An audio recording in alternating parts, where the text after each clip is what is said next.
영화의 초점은 제목대로 이 영화가 사가라는 점에 있습니다. 사가는 대하소설이란 뜻이 있듯이 서사가 장대하다는 것입니다. 모두들 이 영화가 전편인 매드맥스 분노의 도로처럼 무자비하다 싶을 만큼 난폭하고도 극적인 액션 장면들이 과도하게 넘쳐날 것으로 생각했지만 노회한 감독 조지 밀러는 예상을 깨버렸습니다.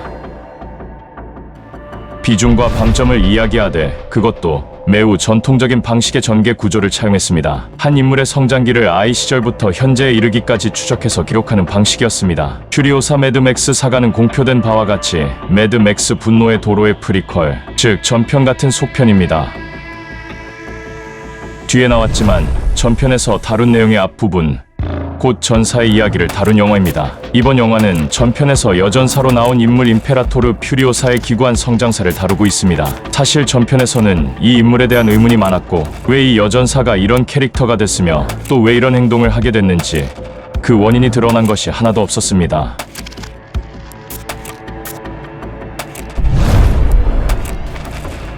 그 가운데 가장 큰 궁금증은 퓨리오사의 왼쪽 팔은 언제 잘려나간 것인가였습니다.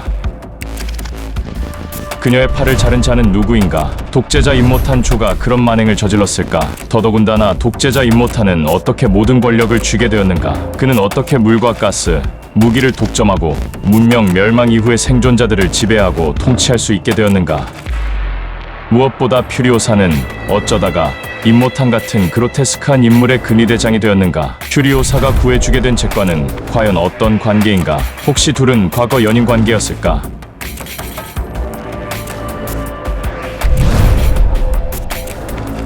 전편에서 퓨리오사가 임모탄으로부터 벗어나 그의 임신여들, 임모탄이 아들을 얻겠다며 강제로 임신시키고 아이를 낳으면 버리거나 죽이는 씨바지 여자들을 데리고 향하는 그곳은 무엇이고 어떤 곳인가? 퓨리오사는 왜 이마에 검은 탄을 치하고 다니게 됐는지까지. 그런데 이 모든 궁금증의 하이라이트는 퓨리오사의 팔이 뜯겨나가는 부분입니다.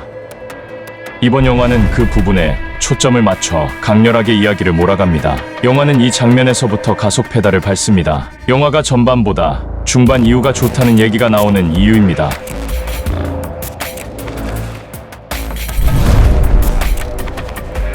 퓨리오사의 어머니는 가스를 장악하고 있는 바이커 군단의 폭군이자 임모탄의 경쟁자 디멘투스에게 잔혹하게 살해당했습니다. 퓨리오사의 모든 이야기, 복수를 위한 음모와 위장 잠입 등 모든 이야기는 바로 여기서부터 시작됩니다. 모성의 상실 그리고 그것을 회복해 나아가는 서사인 셈입니다. 전편의 퓨리오사가 왜 임신한 여자들을 그토록 구하려 애를 썼는지도 비로소 이해가 됩니다. 세상의 모성을 죽이는 자들은 잔혹하게 응징당해야 한다. 그것이 퓨리오사의 모토였습니다.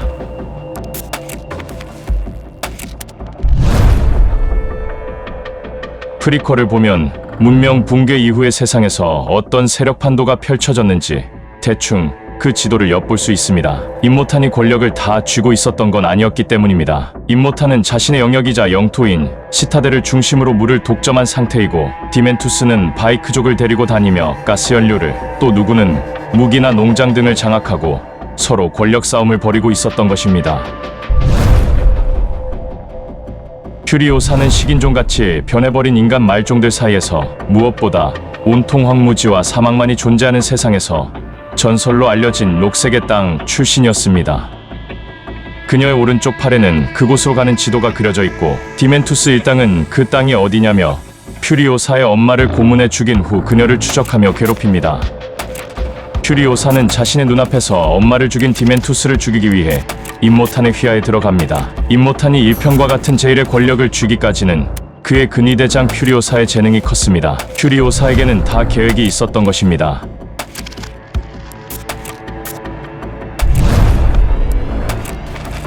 원래의 매드맥스 시리즈는 호주에서 2편이 나온 1980년에도 1980년 현실이 아닌 가까운 미래의 얘기를 다룬 것이었습니다. 맥스 로카탄스키아는 고속도로 순찰대원이 아내를 강간 살해한 폭주족을 난도질에 응징한다는 이야기였습니다. 이때 드러낸 조지 밀러의 종말론적 세계관은 3편 매드맥스 썬더돈부터 급격한 디스토피아, 문명 붕괴 직후의 상황으로 이야기를 변이시켰습니다. 30년 후에 나온 이번 영화의 전편 매드맥스 분노의 도로에는 세월이 가는 동안 극대화된 CG와 특수효과 기술, 조지 밀러의 노련하고 고양된 세계관이 모두 덧칠해져 대형 SF 종말 영화로 거듭나게 됩니다. 사람들은 이 전설적 영화의 전의에 열광하기 시작합니다.